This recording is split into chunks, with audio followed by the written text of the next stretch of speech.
नमस्कार मित्रांनो, तुम्हा सर्वांचं एमएच न्यूज चॅनलवरती स्वागत आहे। मित्रांनो, आंदोलन, दिल्लीतील घडामोडी आणि आता अमित शहा यांच्या राजीनाम्याची मागणी। अभिजित दिपकेंच्या या वक्तव्यामुळे राजकीय वर्तुळात पुन्हा एकदा वातावरण तापले। नेमकी प्रकरण काय आहे पाहूया आजच्या व्हिडिओच्या माध्यमातून, तर व्हिडिओ शेवटपर्यंत पहा। काँग्रेस जनता पार्टीने 37 दिवस आंदोलन केलं। 25 जुलैला हे आंदोलन संपलं, कारण धर्मेंद्र प्रधान यांच्या राजीनाम्याची प्रमुख मागणी होती ती केंद्र सरकारने मान्य केली। 20 जुलैला आंदोलनाला हिंसक वळण मिळालं होतं। काँग्रेस जनता पार्टी आणि विद्यार्थ्यांनी मिळून हे आंदोलन केलं। आता अभिजित दिपकेंनी अमित शहा यांनी राजीनामा दिला पाहिजे अशी मागणी केली आहे। आम्हाला थकवून टाकायचं होतं। सरकारला हे वाटत होतं की आम्ही मैदान सोडून गेलं पाहिजे, म्हणजे आमच्यावर कोणी विश्वास ठेवणार नाही, त्यामुळे आंदोलन चालू दिलं असंही अभिजित दिपके यांनी म्हटलंय।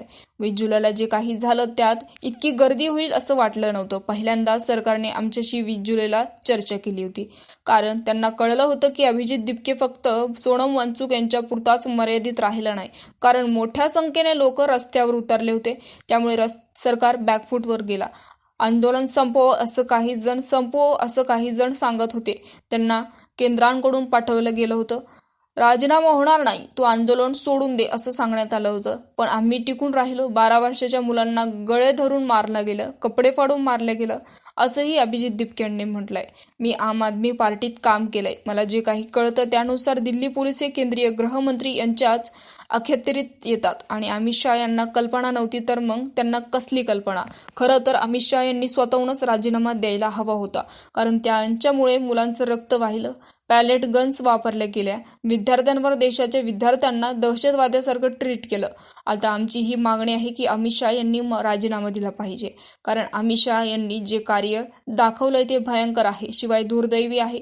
लाठीचार्ज नुसता लाठीचार्ज नव्हता, त्यांना शॉक देण्यात आले, लाठ्यांना खिळे ठोकण्यात आले, त्या खिळ्यांनी मारले गेले, त्यांना त्रास झाला, पॅलेट गन्स वापरली गेली। तुम्ही मुलांना दहशतवाद्यासारखं वागवलं, त्यामुळे अमित शहा यांनी राजीनामा दिलाच पाहिजे अशी मागणी अभिजित दिपके यांनी केली आहे।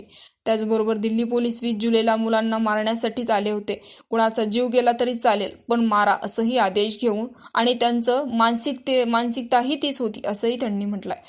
बेदम मारहाणीचे आदेश दिले गेले होते, त्यामुळे आम्ही 20 जुलैला मार्च थांबवला। आम्हाला मुलाचं आयुष्य जास्त प्रिय होतं, त्यामुळे आम्ही मार्च थांबवला असंही अभिजित दिपके यांनी म्हटलंय। शांततेच्या मार्गाने आम्ही मोर्चा काढला होता, यात देशाची बदनामी कशी काय झाली असा प्रश्नही अभिजित दिपके यांनी विचारलाय। तर मित्रांनो, याविषयी तुमचं मत काय, तुम्हाला काय वाटतं कमेंट बॉक्समध्ये नक्कीच कळवा। अशाच ब्रेकिंग अपडेट्ससाठी आमच्या चॅनलला सबस्क्राईब करा। तूर्तास धन्यवाद। जय महाराष्ट्र।